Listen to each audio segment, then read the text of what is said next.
Good afternoon, evening, and everything in between. I am Richard, one of your fantastic hosts of Richard and Carl Present Deep Space and Dragons. And I am Carl, because we do this in introductory order and not in alphabetically. It's true. Although it'd really funny if we had two Carls and you never got to go first. Because, like, you knew in your heart you were winning, but the disservice is real. So, I guess I'll open up with the typical question. What's new with you / surprise movie review? Surprise movie review. Well, if you want a surprise movie review, the Venom 2 was meh.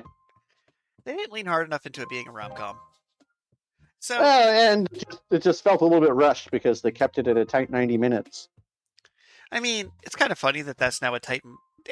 long story short. Anywho, here's our 30-second review on Venom. Done. Alright, so what else is new in the Carlverse? Well, okay, so back in 2004... there was a book that's long ago.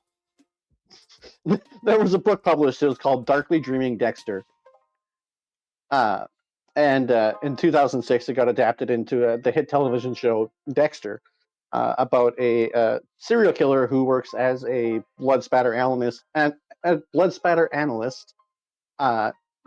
in order to use the police resources to find criminals that have slipped through the cracks and kill them as his victims. A lot more violent version of TV's hit TV show Lucifer.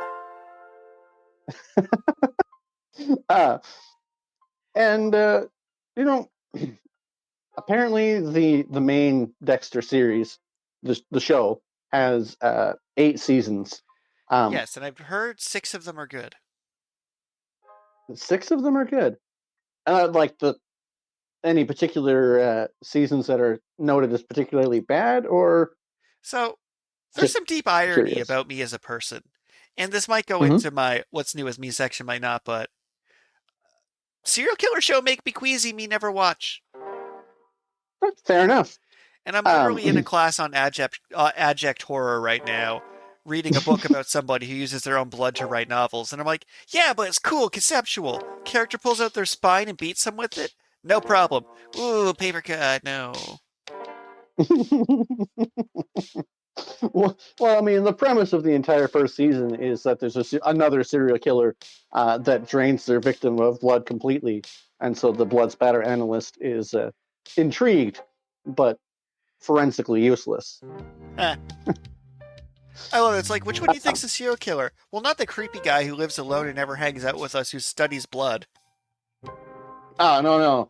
See, Dexter is very good at blending in, and he found a girlfriend who has some past trauma with abusive boyfriends that doesn't want to be that intimate, so that he doesn't have to get intimate, but he still has a girlfriend to put on the show. Anyway, I assume you're going somewhere with this instead of just spending the next hour talking about TV's Dexter, because I would have prepared in some way. Well, okay, so, I mean, the first thing, just is kind of like a general feeling that I have towards long-running shows.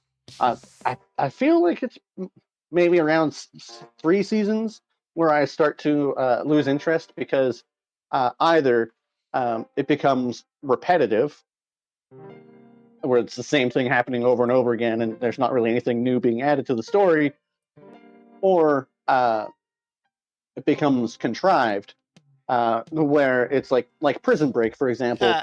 How many prisons can they break into and break out of? Like, what?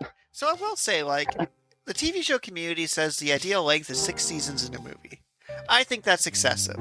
I'm with you that most of the best things I've ever watched come to, like, a cool 52 episodes. So, like, season length matters. Like, 4 seasons, if they're all 12 episodes, yeah, that's fine.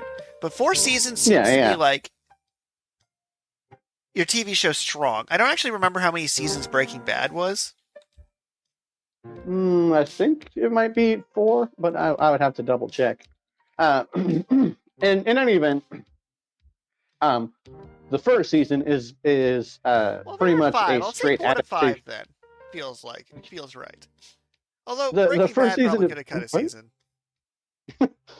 The first season of Dexter is a fairly close adaptation of the first book, and then there are several other books which it diverges wildly from there. Um, and I just firstly, there's a whole bunch of spin-off material from the TV series, and so we've been watching this original sin Dexter, which follows him as a 20-year-old who's just basically learning how to kill people and not get caught. um, and initially, I thought that it would be a tough prequel series, kind of have a bad rep because They're bad. there's no stakes. They have a bad rep because Uh, they're bad. Like, what? so show me a good prequel. Like, it's hard to do because they're bad. Unless you like go like a million years in the past, or like don't use any of your cast. Like, if you want to prequel something, you don't use Naruto. Well, see, uh, I kind of came into the prequel series with that kind of thought in mind, and it's like, is this actually going to be any good? Because how can there be any stakes? If there's any hint of him maybe being caught, I know he can't be caught. If there's any hint of him or his sister being in mortal danger, I know that they can't actually die or get And mutilated they in don't any fall in way. love till season 5. Exactly. It's like, you know, you know a lot about the future, but But then some people still the get prequel. elected anyway, and then the nuclear apocalypse clock goes a point forward. Well, the prequel did something I absolutely did not expect. And spoiler alert if anybody's watching it, because the original sin is airing weekly right now. But the chief of police seems to be working for the cartel and kidnapped his own son to make sure that no one would think that he was the one who was capturing the kids of other police officials. Yeah. And it was like, that that's actually a genuinely compelling and interesting plot line that I don't know how it's going to go because it's not at all tied to the Dexter series. The thing is, And I have high hopes. like, I will be happy if it's good. But see, like, the thing about prequels, and this gets thrown in my face a lot about prequels, although there's been a couple decent Star Trek prequels, but is most prequels would be better if they were their own show with their own characters instead of being a prequel. Because this gains nothing by being part of the Dexter cinematic universe. If this was like Todd, and it just followed a different serial killer named Todd, you lose nothing. Well, I mean, so another part of the draw to it is Dexter's mother was also killed by the cartel when he was like 3 years old. Yeah.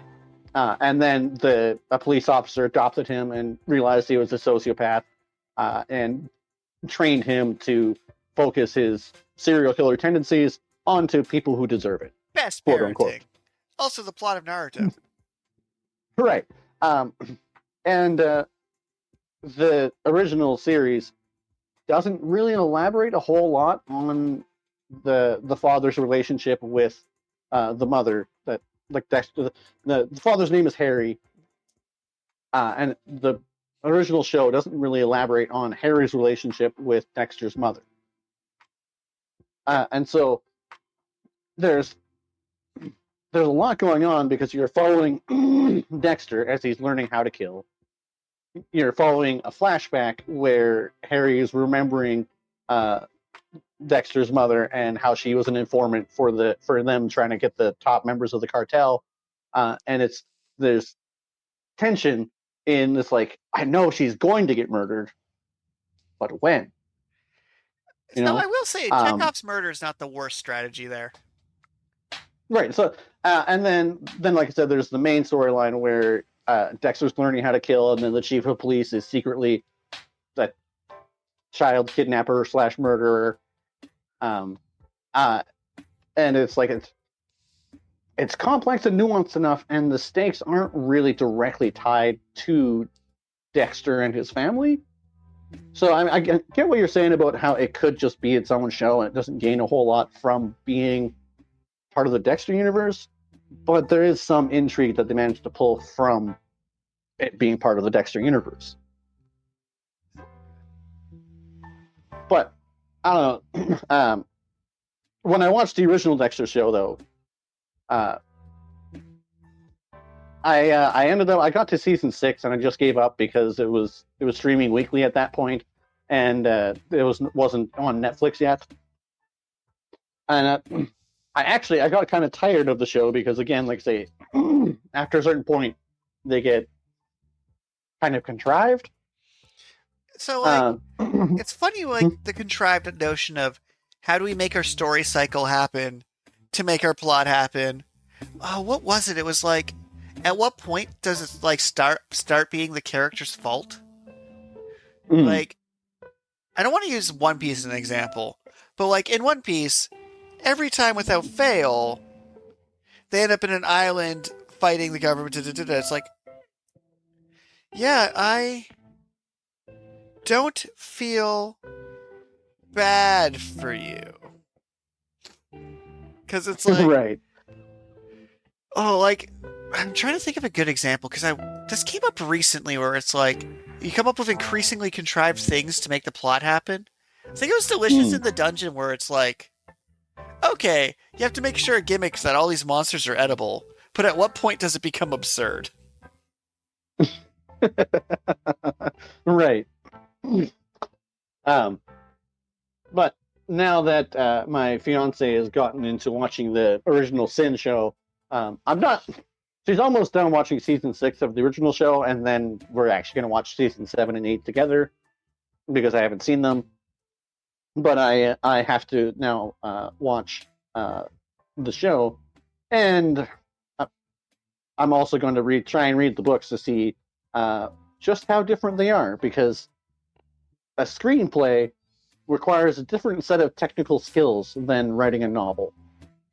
What? No way! I would never know that. It's not like I've taken screenplay writing classes or anything.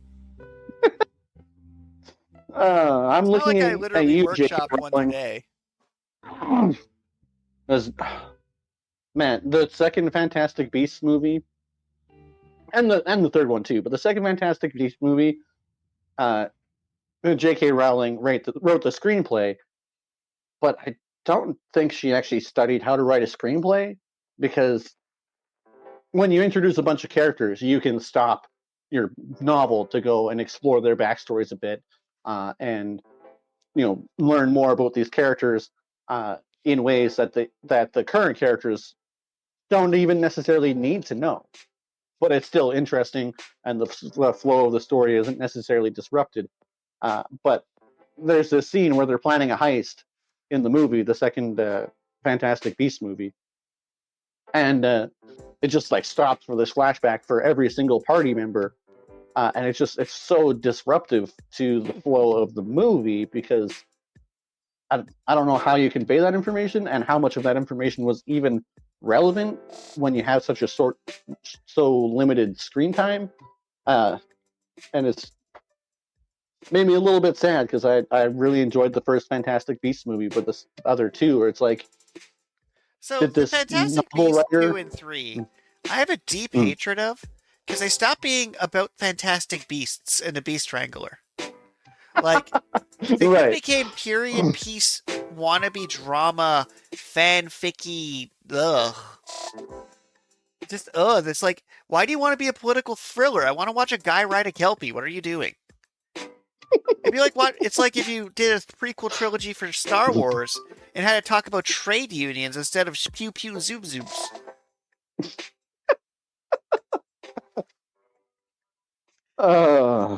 Sometimes you want to give the people what they want, and they want fantastic beasts and where to find them. In any event, what's new with me is that I'm currently wading through the Dexter universe and all of its related media. Okay, I was about to say, from your screenplay quip, I'm like, did you actually look at the screenplay? Because I would have given you kudos. Because it's easy to complain about a screenplay, but it's a lot easier to do if you actually look at how screenplays are written. No, I know I don't have the I'm not sure I have the technical skills to be an author in general, but I know I don't have the technical skills to be a screenplay writer because that's No way, screenplay's the easiest one. screenplays are easier than novels. Oh, absolutely. So screenplays, or let's even go stage plays. Let's go stage plays. You're actually encouraged to give as little details as possible that aren't like specific dialogue, so your actors can act and your setting can setting and your prop can prop. So because you have a crew, you don't actually choreograph a fight scene in your screenplay. That's for the choreographers to do. So you would just be like, right. It's over, Carl. I have the high ground. And then everyone else has to figure out how to do that. It's awesome. You might be like, enter left, camera pan up. It's over, Anakin. I have high ground. And it's like, yeah, no, they want you to put in less is more in these situations. So the other people can do their jobs. Yeah, if I had to write screenplays for a living, I'm like, yeah. Each page is 1 minute into the screenplay. They're formatted deliberately to do that. So I could be like, 8-minute post-credit stinger, dramatic pun goes here. I'm like, yeah, formulaic. Like, oh man, if I was writing a weekly sitcom like a Brooklyn Nine-Nine, I'm like, yeah, this is awesome. All I have to do is be like, X person says why, maybe a note about how, maybe not. Maybe I'll just trust Terry Crews. It's great. Well, anyways, what's new with you there, Richard? So, a lot of my schooling is doing like workshops. And for the plottiest of twists to all of my college students who clearly listen to my podcast every week, I had a really strong workshop group. So I ended up like at school an extra half hour because everyone was being productive and thoughtful and intelligent. And I'm like, yeah, this is my second last workshop of the year. And I got competent people who care. Amazing. I feel like the next workshop is not going to be that. The final workshop of the year will be something terrible. Well, it's funny because like my day was literally go into the office, do copy editing for 3 hours, do homework for 2 hours, go to class, workshop for 4 hours. It's like, what'd you do today? Oh, I edited and I workshopped and I wrote and I unironically had an awesome day. I had a full 20-minute conversation about whether or not you capitalize a question after a semicolon. What a day. Huh. And it's after a semicolon, no, but after a traditional colon, if it forms a complete sentence, yes. Yes, you do. Weird. The thing is, there's a lot of rules you need to, like, actually write, because I'm working on the style guide for Redacted, right? And there's a lot of rules you don't realize are rules until two people do the same thing differently, and you realize, crap, we need a rule. Right. So, like, for example, one person had a number range that was 1-3. And another person had one that was 1M-3. I didn't think I needed a rule to tell people you use hyphens for number ranges, but now we do. Or it's like, okay. Well, oh, you put periods between each letter of your acronym. Why? Oh, sometimes you didn't. Guess that's a rule now.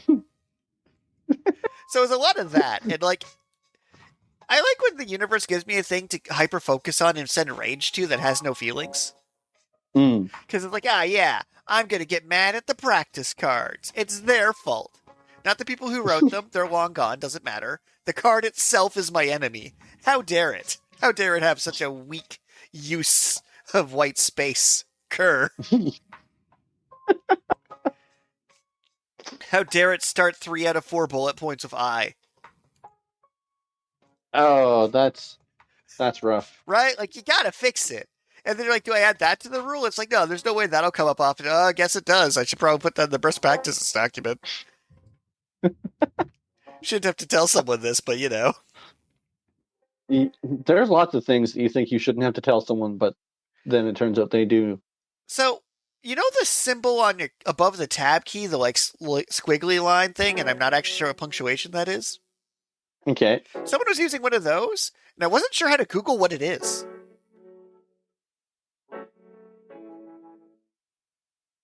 Okay, so let's see. I don't actually know what that piece of punctuation is or means, but apparently it's important enough to make it onto the keyboard. Okay, so it's called a tilde. Tildo. I think I was calling them tildos today. Tildos? I regret nothing. Okay, where's my phone at? It's gone off. I need to make sure. Oh, to tell me that my phone is connected to my computer. Thank you. Good job. A symbol similar to a tilde. No, that's, I don't know. Let's see. An accent placed over a Spanish letter or Portuguese. Yeah, no, I don't really know why it's on our keyboard. So, why was it in one of the cards I was editing? I'll never know. Shouldn't have been. So, Maybe. my day, super exciting. Looking at different novel contests to enter, won a scholarship, did a bunch of school stuff.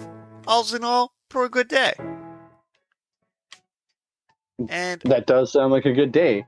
But what's new hasn't really changed from last week, where I'm like, I'm doing all these events that I burned out. How about this week? I'm doing all these things that are less burned out. Oh, I also played a crap ton of Sonic Origins. Yeah, because you saw the Sonic movie, the Sonic 3 recently. So, Sonic Origins is the best way you can do a remaster. So, not only did they, add widescreen to all of the games, without, stretching it by, actually, redrawing the frame so it's wider, they also retroactively added all four playable characters to Sonic 1, CD, 2, and 3. Yeah, okay. So I'm like, oh, Sonic 1 that didn't have Super Sonic and you could only play as Sonic, I can now play as Sonic and Tails and collect the 7 emeralds to go Super Sonic. This is sweet. You made the old game better. Yeah, I'm gonna play through Amy Sonic CD as Amy Rose and save her damn self. It's great. It's good stuff. That is pretty funny. And they just did little intro, outro cutscenes. For a collection, I'm so used to Nintendo cheapness of them being $80 if you want Super Mario All-Stars again. That actually happened. And it was just the port of the SNES game for the Switch. And then Sega's how would you like not only these 4 Sonic games with a bunch of new features and a new story mode, and we made it that you can just retry the bonus stages infinitely, and we got rid of lives and instead you get coins to unlock instead of lives, they give you coins to buy things from the gallery. Huh. Because they're like, why would we give you lives? You can just restart. We don't care. And also, they just threw in every Game Gear Sonic game for fun. And I'm like, well, that was a good use of $12. And I'm just like, yeah, this is great. So that's what I've done, is procrastinated being a writer by playing Sonic while I wasn't being a writer. Time to move into today's topic, which I was originally going to pivot off of Dexter. Because you know what else probably has a really high murder rate? What? Digital board games, particularly Mario Party. Why did you want to talk about Mario Party today? Well, I mean, the main thing I wanted to complain a bit, because what? Yeah, I know. Super Mario Party. I love Super Mario Party. Oh, I thought. Sorry, I was thinking 8. The one you were thinking Mario Party 8? Yeah. No, so Mario Party 1 is absolutely brutal. It's so unfriendly as compared to even number 2.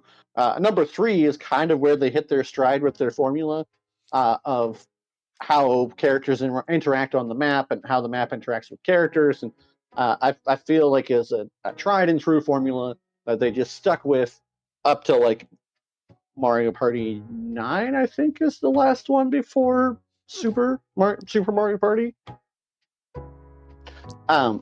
And Super Mario Party felt like it was supposed to be reinvigoration of the franchise, where they were going to try new and interesting things they try and shake up shove the in every formula. mode too. They tried to shove in every game mode they could. Well, see, I mean, I enjoy the river rafting mode where you're on a raft trying to get to the end, and you have to collect time clocks. It was the friendship mode. Yeah, I really did enjoy that mode, because then you have to hit balloons with mini games, and then do well on the mini games to get more time, so you can actually make it to the end. It was quite clearly a gimmick that wasn't going to make it into the next version. Oh yeah, but I liked it. And then they had their obligatory rhythm games where they're motion games, but you dance to the music or whatever. Dance to the music. Then obviously they have the mini game mode where you can just free play mini games. Uh, and then obviously they also had the classic mode, which is just a 4-player brawl where you're on the map and each person is trying to race to the star and get the most coins and play mini games to collect coins and whatnot. But the game mode that I was hoping would not be a gimmick was their The new co-op partners mode. squares. Yeah, the co-op squares, because that felt very much so Mario Party, but a new, fresh take on it, Mm-hmm. right? And I was actually a little bit sad because there were only 4 maps on Super Mario Party, partly because they put some development into this, free form squares mode where each player had a different custom dice block, and you could pick up allies to be able to use their dice blocks, and they add to your roll, and you share your roll with your partner, and like, there's so much I enjoyed about the team mode that they added to Super Mario Party, and I was really hoping that was going to be the future of Mario Party.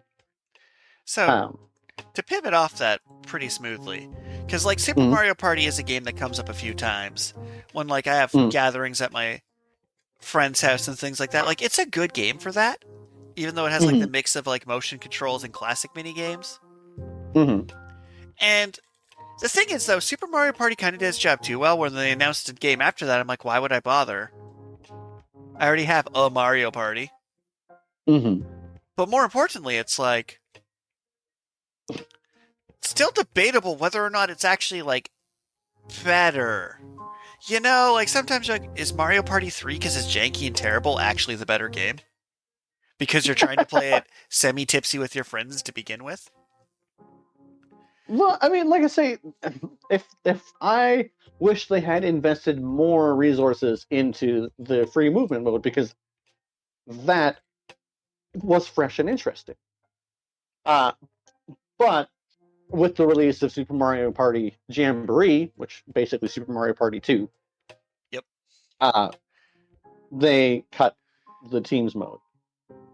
A moment of And silence. I appreciate that it freed up development for the game boards themselves, because there's more game boards, and I think they are more well designed with unique and interesting mechanics. And I really, really like the set of game boards that they have for the Super Mario Party Jamboree. Um, but one of the claims to fame for Super Mario Party Jamboree, I guess I'll just call it Jamboree going forward. That But so you can do the whole thing. Or one, SMPJ. no, I'm just going to go with Jamboree. One of the benefits of Jamboree is that they have over 130 mini games. I think was the number they quoted, which probably means they have 131. Which probably means they But have 70 and then 70 reskins.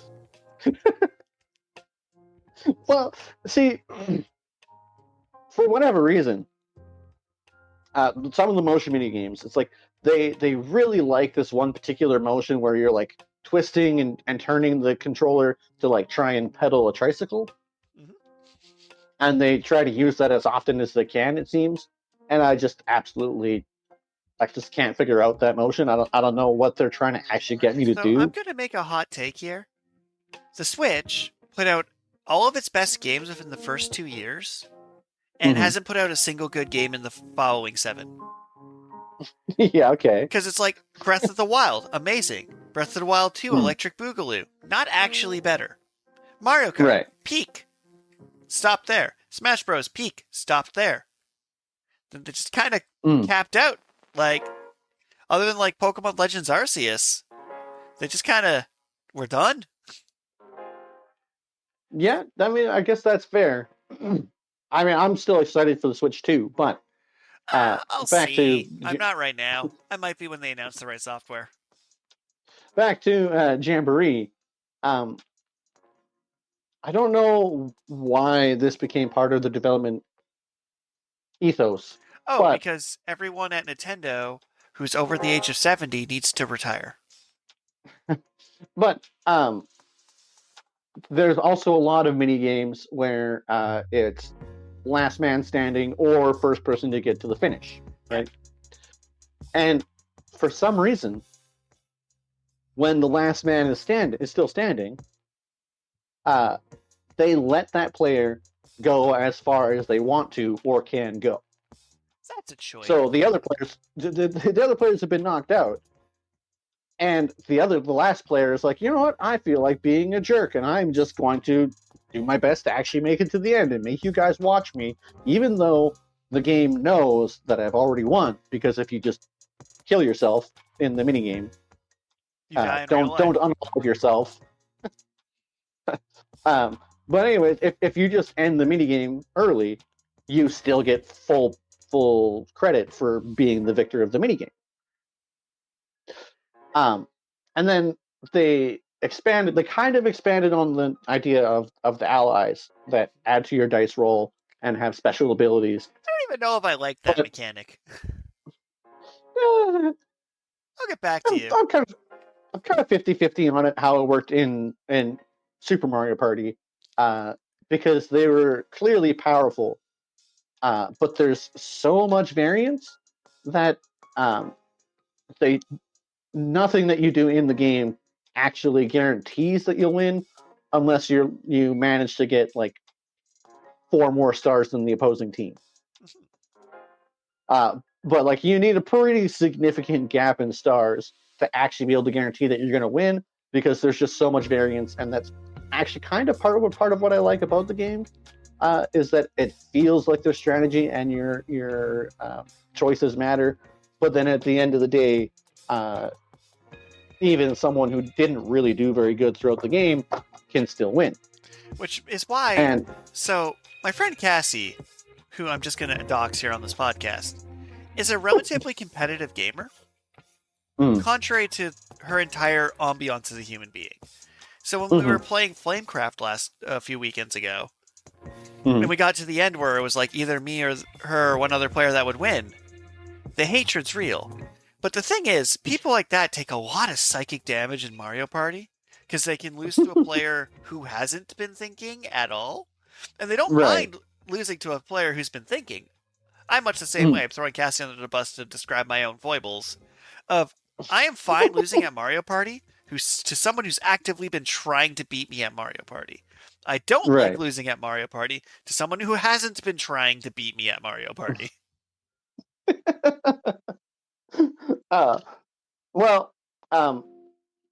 In any event, coming back to the ally system from Super Mario Party, I didn't mind it. I thought that they're very powerful, but I found that they actually didn't affect the overall balance of the game. And I feel like it's the same way in Jamboree, that they don't really affect the overall balance of the game, but instead of being the first person who gets there gets the ally, you have to play an ally minigame, and each character has their own unique minigame. I'm pretty sure, like, most of them either don't have a timer, and someone literally has to complete the challenge, or have a timer that's like 4 or 5 minutes. So it's like, you come up to Waluigi, and now everyone has to play pinball for 5 minutes. And, well, I might be exaggerating. Maybe it's only 3 minutes. But, one person's at 1,000 points and the next person's at 200 points. It's pretty clear who's won. And you're not racing to a specific score. There's no, you just have to play through this whole game. And it's a very weird design choice to have made so many mini games, and they just keep going. So what's really funny about this, and I was thinking about this a lot during your vengeance tirade against Mario Party. So last week they announced the remastering of the earlier Dokapon Kingdom games. Right. And my first thought was, yeah, another Dokapon Kingdom game. And then I sad memed look out the window where I'm like, if only I had someone who would lock themselves in a room with me for 3 days to play a video game board game. But that's kind of the joke, is me and you have played some stupidly long games before. But if the game feels complex enough, you get invested in it. Like if you came out to visit and we started up before the King 2, it is possible we would pull an all-nighter playing For the King 2. That is possible. Perhaps even likely. Or Dokapon Kingdom or whatever. But it's funny for Mario Party because you have so little control. Then in Dokapon Kingdom, when you get wrecked, you always know that you can then, like, try and come back through strategy or spite. Right. Where Mario Party just kind of makes you sit there and take it by the sounds of it. And your problem's that I can't be scheming my vengeance because Waluigi's playing pinball. Yeah, that basically seems to be the mentality of these mini games, where it's just like they it feels like they just rushed to put as many games in there as they can, and then they forgot to make them mini. Like Yeah. 10 turns in Jamboree takes an hour and a half. 10 turns in the group mode of Super Mario Party takes 60 minutes. There's like an extra half hour that they shoved into the game that is basically just more mini game. What's interesting is, like, I'm thinking about Mario Party competitors that have come along over the years. Like, we've done the Raving Rabbits. The novelty wore off pretty quick. We've done... I did the Rugrats Mario Party for 64, like, bajillion years ago. Okay. There was, like, the minigame Bomberman game, where we're like, they have a 4-player minigame mode. I'm like, but the best mode is just Bomberman. Why are we playing Mario Party? Because for a while, everything on the Wii wanted to use Wii motion controls, enforcing minigames. Right. And it's like, Mario Party, I don't even know, is actually better than, like, Xbox Risk or Xbox Monopoly. Like, literally just digitizing the classic games so you don't have to set them up. Are almost comparable to the games designed to be minigame things. Like, what was it? I was playing one the other day with a friend called Party Animals, which was like just like a budget indie Mario Party. It was probably straight up better. Yeah? Because the joke is that, like, Mario Party, the environment you're playing it in, the game itself doesn't really matter. Like, Nintendo Land is just a worse Mario Party. But you had good Nintendo Land things. Or, like, Wii Sports Resort was just a Mario Party. At least the way we played it. Because we would just rotate through random minigames. Or good old classic WarioWare. Well, see, but part of what makes Mario Party and other similar games stand out is the board game aspect of it. And you can't really just successfully shove that into another game. Famous example being the Smash Bros. One. Smash Bros. Smash Bros. One.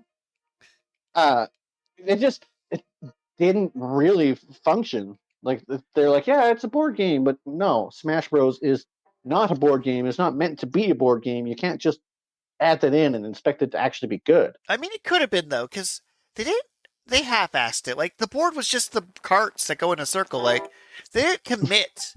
Like, if you made a full-length Dokapon, but instead of card battling, it was a 1-minute Smash Bros. Match, you have to commit to making just a full board game that does that. It's like ST Gundam Gachapon Wars, for example, and this is a hot take, didn't even need the strategy game part. They're like, yeah, you got versus, you got arena, you got infinite dungeon. Also, we have a full-on strategy game here, and we decided to make it 4-player. And I'm like, what? Why are you're just like, let's just put in everything this game engine can possibly do. Oh, I love that development strategy. The SD Gundam Gachapon Wars it has so much content, and they did as much as they possibly could with that. And counterpoint, you know what they didn't do, which I would do if I was doing a re-release of it? Add a board game mode with SD Gundam themed mini games each round. Be like, dodge the big Zab, jump onto white base. Yeah, there are some things they could have done. But like, yeah, like, it's kind of funny is on the alternate end though, we have Jackbox games, which are like so far removed from being an actual game that they're like, Jackbox game is to Mario Party as Cards Against Humanity is to Call of Cthulhu.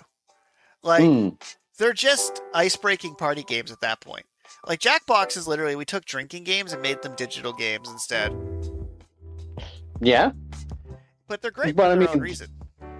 yeah, Jackbox is a great series of fun and interesting games that do uh, lend well to a party ambiance for sure. Well, it's just funny because, like, the kind of gamer I am, like I said, if you were to be like, hey, let's play a single game of Call of Cthulhu, but it's digital so the pieces set themselves up, I'd be right there for that. Mm. But, like, the Mario Party problem, like, I've never been super into Mario Party because I'm not Hmm. lucky and I'm not quite skilled Right. enough to get by on skill alone.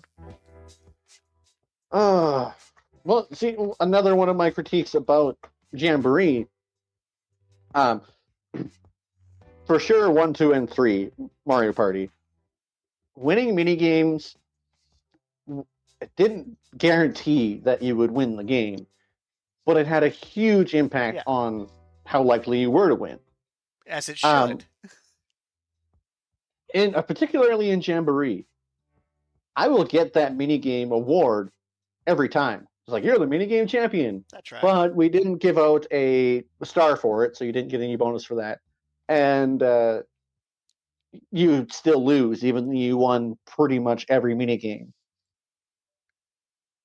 That's Uh, rough.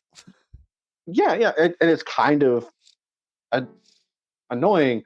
And the Super Mario Party uh, kind of feels similar, where winning the big games doesn't actually guarantee that you're going to win the game, but it feels closer to the older school spirit where mini games are actually almost as important as the game board. And then WarioWare's just on crack. Just on crack cocaine. Sadly, But my Sonic collection didn't come with the Sonic Mario Party they released on the Dreamcast. I assume it's bad, but it exists, and it's like, oh, what's it called? Like, I'll get back to you, but they totally for the Dreamcast released Sonic something or other, which was just unabashedly Sonic Shuffle. That was it. Which is okay, Mario Party, but with Sonic characters traveling around a board in turns and collecting gems while taking part in numerous 4-player minigames. The fact it's never been reprinted on anything that wasn't the Sega Dreamcast tells me everything I need to know. but um, so we've been describing these games as board games, but Mario Party in particular, there's no way that you could physically replicate that non-digitally. Mhm. Um, and so it's like it's board game themed, but is it really actually a board game? So, I'm going to go and give the semantics answer and then the real answer. Mhm. Semantics, is it played on a board and is it a game? Yes, it's a board game. A digital board Mm. game, but a board game nonetheless. Mm-hmm. However, there's this like guns and bullets game I played one time where everyone had a foam gun. And like Mhm. you had to like between rounds of this board game, a timer went and you had to like point to who you thought was guilty and go pew pew and then like shoot a foam dart at them. Okay. And that's a board game. But like debatably, once you physically get up and start throwing hacky sacks at each other, that's about as much Right. of a board game as Mario Party, right? Like, sure, you're using a video game for the mini game component, but realistically, you could sub that with everyone playing rock paper scissors against each other, and the winner gets 5 coins, and the board game would still function. Mm. So, I do think the mini game collection style game, calling it a board game video game, is just correct. And counting it Right. was, if it was a board game night, someone's like, "Why don't we do a round of Mario Party?" I don't think they're wrong. Mm-hmm. Like, you're no longer sitting at a table, you're sitting on a couch staring at a TV screen, so you lose a bit of the vibe, but you wouldn't really Right. lose much of it. Okay. So, like, yeah, if it was bring a game to board game night and you rolled up with Sonic Shuffle, I'd be like, all right, I'll allow it. Well, but so you mentioned For the King in passing, Yeah. specifically For the King 2. It was free on And Xbox Game Pass this month.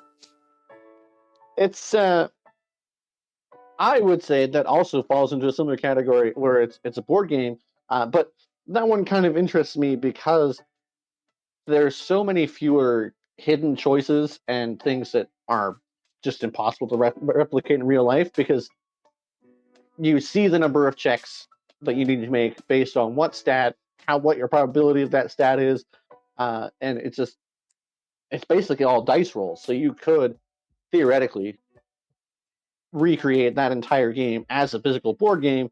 The only problem being the physical space that would require for such a large hexagon map. Oh, you absolutely could. And like having successfully played Call of Cthulhu has really opened my eyes to how much effort people are willing to put in to set up and play a game. Because Call of Cthulhu, the co-op game, I don't know if you've ever set up a game of Call of Cthulhu. I have not. So it involves a board twice the size of a Risk board. Okay. Item huge. cards, monster cards, character cards. Players select a character. Characters get health tokens. Characters get MP tokens. Characters get item cards. Character gets spell cards. There's tokens on the board to track monsters, tokens on the board to track the calendar, event cards, city cards, exploration cards, a monster deck that flips itself over and transforms the monster. And like, about probably 20 baggies of materials go in this game. Huh. So it's like the setup for this game is like a 20-minute setup to get all the parts where they need to be. Right. And that tells me that we could just set up a full Dokapon Kingdom game, and people will do it if you find the right people. Because, like, what blows my mind for Call of Cthulhu is it's a cooperative game where you have to beat the monster or just lose. And cooperative games are so weird to me because I'm like, the dev difficulty it must take to make a game where the game plays against you on a good difficulty curve to feel challenging, but not unfair. It's so much harder than to make a game balanced against other players. Right. Because it's like, you gotta make a game balanced against 4 human beings that feel like they're outsmarting a machine without having a machine, because you just get punch cards. Right. So I think that's like kind of a recurring theme is like, me and you tend to lead towards like the co-op video game board games.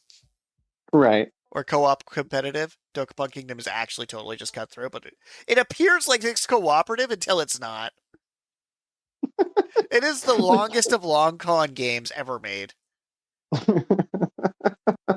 But yeah, like you hit a certain point where it's like, to make your board game elaborate enough, just be digital. Like For the King, I believe we could just make For the King. But it would be less convenient. Right. So I mean, obviously, the digitized versions of board games are just straight up board games, and it is very convenient. I love straight up digital Risk so much more.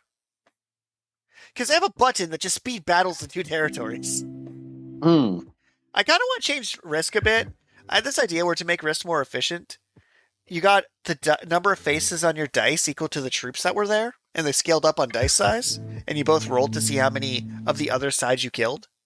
So, like, if you had 20 guys, you rolled a d20, and if I had 6, I rolled a d6. So if you roll 20 on your 20, and I roll 6 on my 6, you lose 6, and I lose everybody, and you obliterated them into paste. And that makes every fight, like, 1 dice roll. Or 2 at most. I don't know if it works out mathematically the same, but that's how I would do it. Because screw Risk. I mean, we've already talked about how Risk is one of the worst classic board games out there.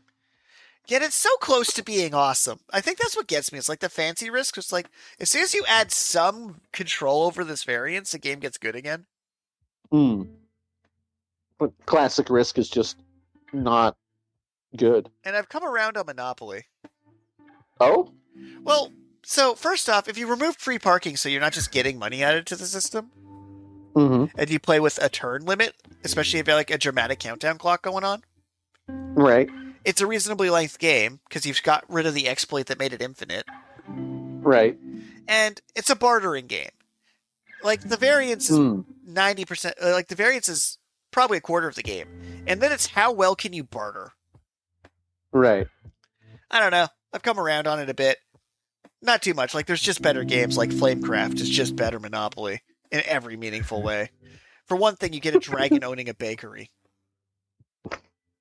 The dragon's name is Pan, and it bakes bread. Ah, how clever. Yes! Hey, if you think Monopoly's better than a game where you can have your lavender dragon open a tea shop, you're an idiot. Lavender, the scent of evil. Probably. Sounds accurate. But, like, to loop this back around to any sort of semblance of focus. So, it sounds like you recommend Super Mario Party and don't recommend Super Mario Party Jamboree.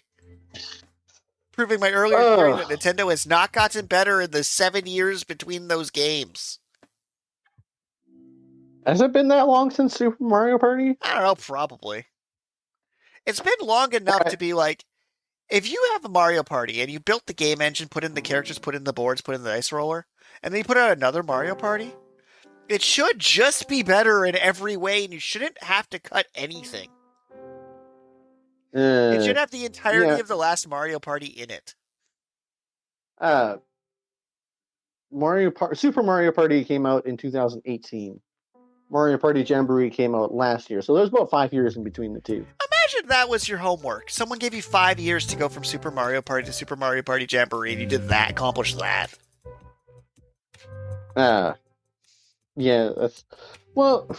Like I say, I haven't unlocked all the content for Jamboree, but B, unless it starts like literally just making you Bailey's spiked dark cherry hot chocolates. Bailey's spiked hot cherry dark chocolates. I don't know. Yeah, I'm just saying if the game just doesn't start just making you cocktails, it doesn't have very good secret features to justify it. Okay. Well,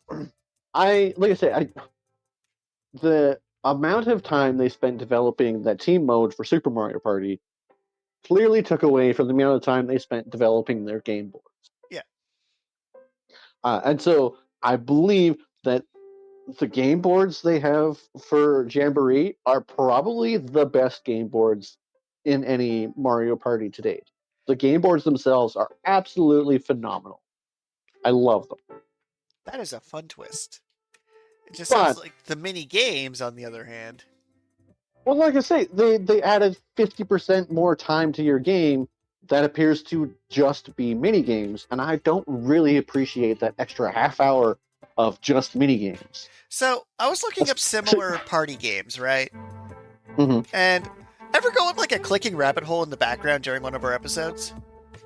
Every now and then. So I was looking up like other Mario Party type games, right? You know what game has the highest score for a blatant Mario Party type game?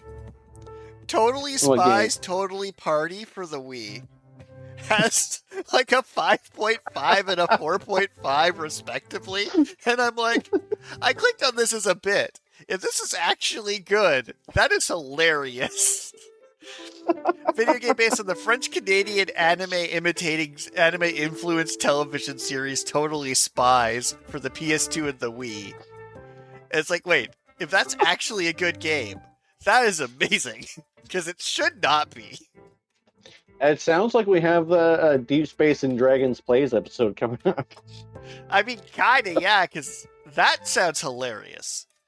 I mean, I do like the idea of pivoting some of our gaming streams to being us playing just random crap.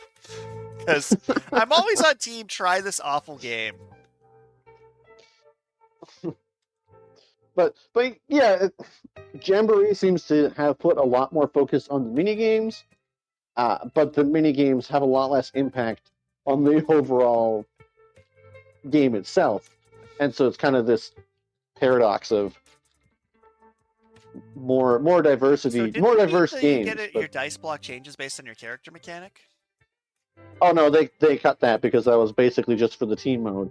But like my rant still stays that part of the problem with Nintendo games and Nintendo the company and the Switch too is that they peaked. Just I haven't seen them. They've just kind of stopped innovating around the Switch era. The title that I can't get over is like Breath of the Wild 2 still only had 5 dungeons. And like, well, Breath of the Wild did this. Why would we try and be better? I'm like, to be better. The thing that bugs me about Switch era games, and I mean, I don't know, maybe I just didn't pay as much attention during the Wii era, but whenever they do something that seems innovative and interesting, they're too scared to commit and they just try something else new. Yeah. And I don't know, it just leads to very inconsistent games because none of their ideas are fully baked. And with that, we pivot into our random question of the week. I got 2 of them this week. Ooh. I don't know if I've asked this one, but it's such a Carl question. I know we've had this conversation. Is Okay. cereal a soup? Is cereal a soup? Is cereal a soup? Well, I mean, you'd be able to make a stronger argument for porridge being a soup because it's hot. But then we go into that gazpacho debate that you can have a cold soup. Yeah, I don't think cold soup is really soup. I don't. I mean, the ocean is just soup if you think about it, but water, I don't know. salt, broth, seafood. So, here's the Fine semantics. soup. So, if porridge is hot cereal, it says so on the box, right? Right. So, yes. Cereal is in the grain. Yeah, so cereal, the grain, is absolutely a soup when you just cook it in milk. You could absolutely make a soup out of milk, cream of blank. Now, cream of Cheerios, on the other hand, is a bit more questionable. Like, I think this is one of those savory versus sweets in the nomenclature situations. I think, like, a dessert soup, although some cultures are like, try this dessert red bean soup. I'm like, it's not delicious to me. I'm sorry.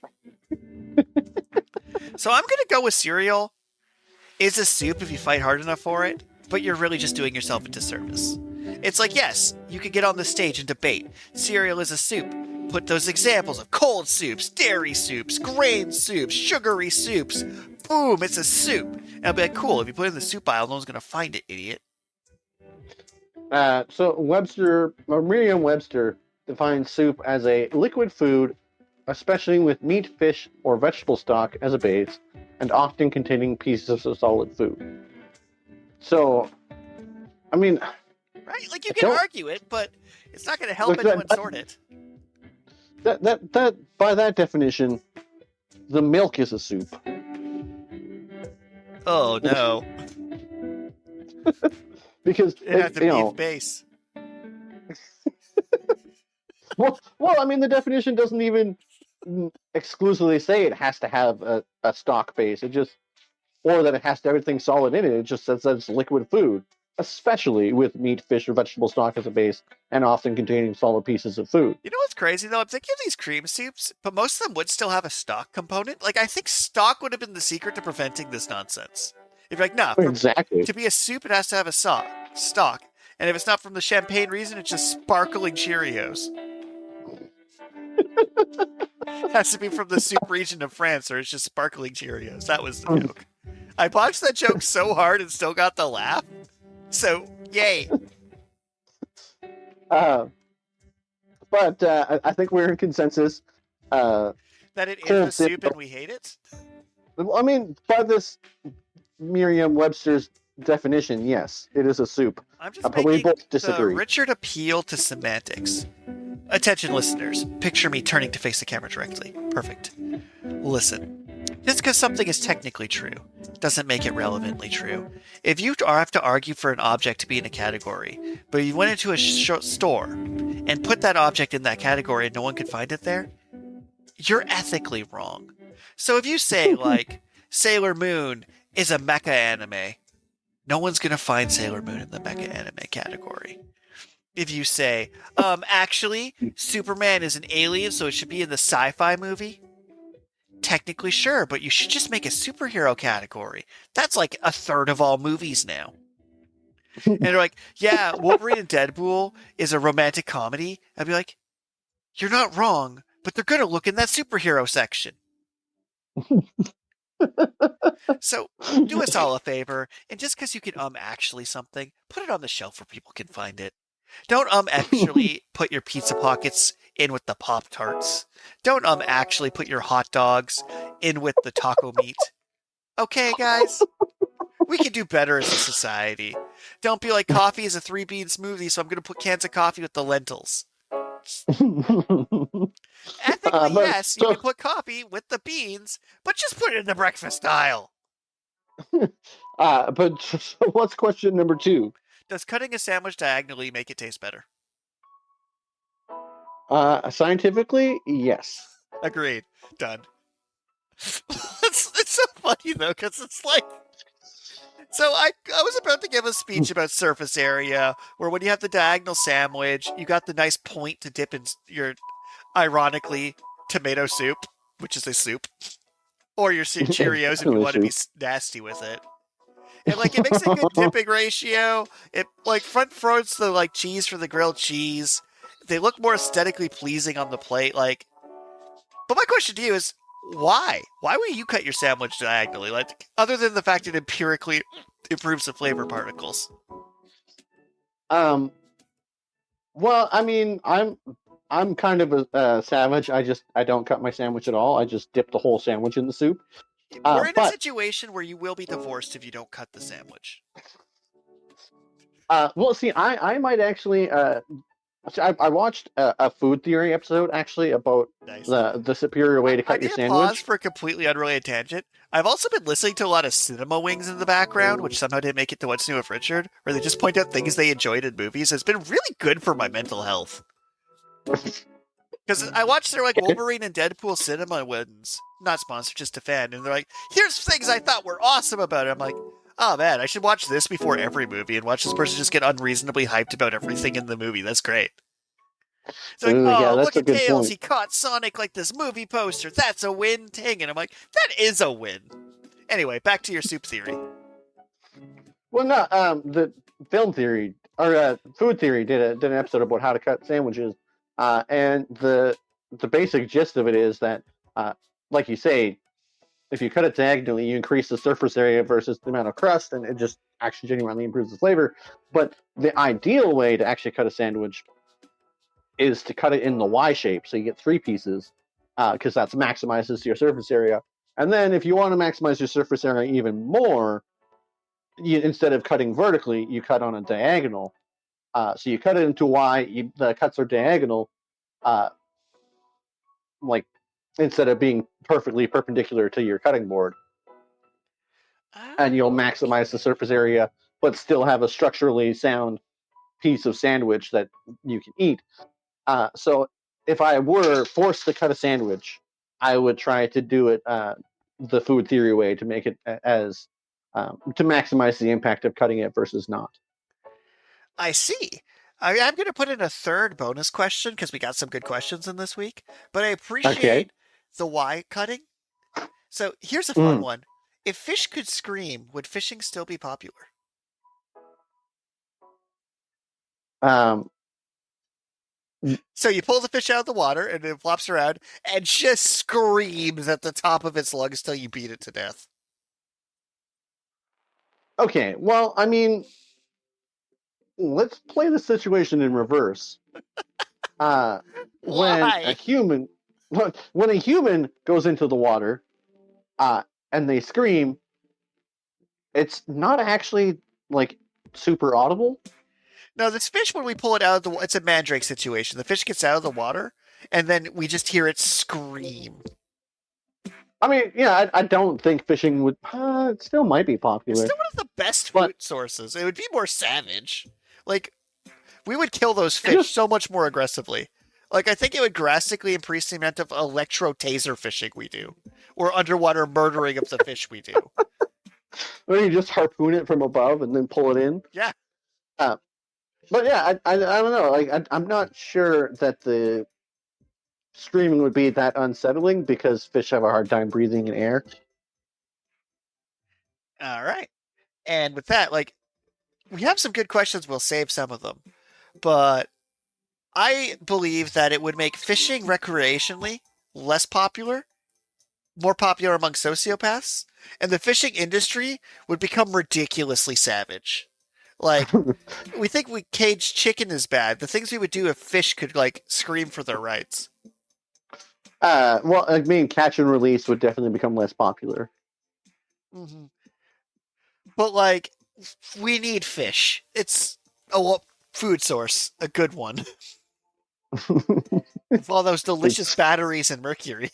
Our own robot overlords will be pleased. All right, well, thank well, you everybody for tuning in. Something something book, something something love each other, something something global warming.